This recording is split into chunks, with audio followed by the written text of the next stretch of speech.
গর্ভাবস্থায় কি কি সাবধানতা অবলম্বন করা প্রয়োজন? Precaution during pregnancy. আপনি যখনই দেখলেন যে আপনার একটা পিরিয়ড মিস হচ্ছে, তখন যবে আপনার পিরিয়ডের ডেট ছিল তার থেকে ৪৫ দিন পরে আপনি আগে পেচ্ছাপ পরীক্ষা করুন। দেখুন যদি আপনার প্রেগ কালার পজিটিভ হয়, দ্যাট মিন্স প্রেগ কালারে যদি দুটো দাঁড়িয়ে ওঠে, তাহলে জানলেন যে আপনার পেটে বাচ্চা এসছে। সেই মুহূর্ত থেকে আপনার উচিত কোনো ডাক্তারবাবুর আন্ডারে থাকা, তার কথা মতো চলা এবং নিয়মকানুন মেনে চলা। প্রথমেই যেটা দরকার, গোড়ালি উঁচু জুতো পরবেন না, খুব তাড়াহুড়ো করে কাজ করবেন না, খুব ভারী জিনিস তোলাতুলি না করা, বাচ্চাদের কোলে নিলে ঝোঁক এলে তাদের কোল থেকে নামিয়ে দেয়া, সময়ে খাওয়া, জল বেশি খাওয়া, পেচ্ছাপ চেপে না রাখা, সারাদিনে লিটার 3 জল খাওয়া, কাঁচা নুন টোটালি এড়িয়ে যাওয়া, খুব মশলাযুক্ত খাবার খাবেন না, ডেলি 2টো করে কলা খেতে পারলে ভালো হয়, পায়খানা পরিষ্কার হবে। বিকালের দিকে কোনোদিন আপেল, কোনোদিন মৌসুমি লেবু এই জাতীয় খাবেন। বাড়িতে খাবার ভেতরে যেমন মাছ, মাংস, ডিম, দুধ, ঘি থাকে সেভাবে খাবেন। নিজের যদি আলাদা কোনো সমস্যা থাকে সে ব্যাপারে ডাক্তারের পরামর্শ নিয়ে সেই ধরনের ওষুধ খাবেন।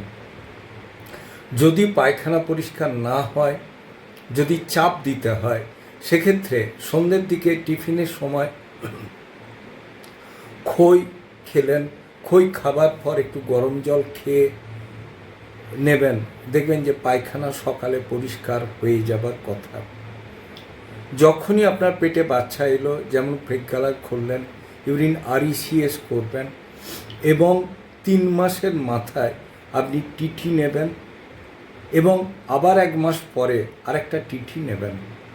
এর ভেতরে আপনার যে রক্ত পরীক্ষা, যেমন haemoglobin percentage, RH factor, blood grouping, HIV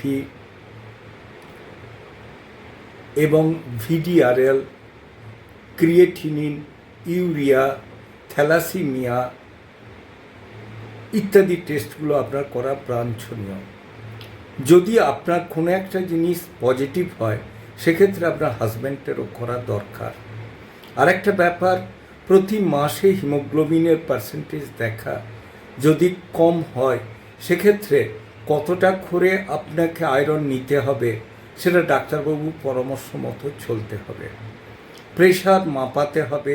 pressure বেশি হলে আপনাকে যদি বিশেষ প্রয়োজন হয় তাহলে ওষুধ খেলেও খেতে হতে পারে।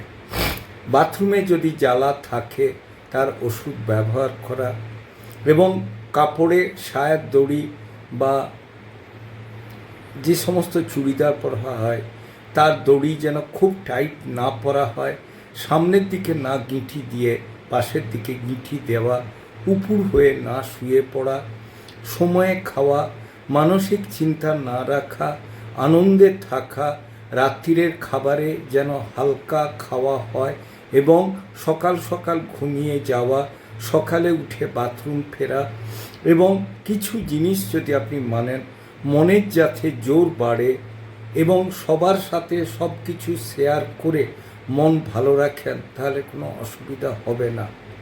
এবং আপনাকে মাঝে মাঝে আলট্রাসোনোগ্রাফি করে দেখা, যেটা ফার্স্টে একটা আলট্রাসোনোগ্রাফি, তারপরে অ্যানোমালি টেস্ট, তারপরে যেটা হচ্ছে যে EDDটা দেখার জন্যে লাস্টে আলট্রাসোনোগ্রাফি করে সেটা দেখা হয় আপনার নর্মাল হবে না সিজেরিয়ান সেকশন হবে।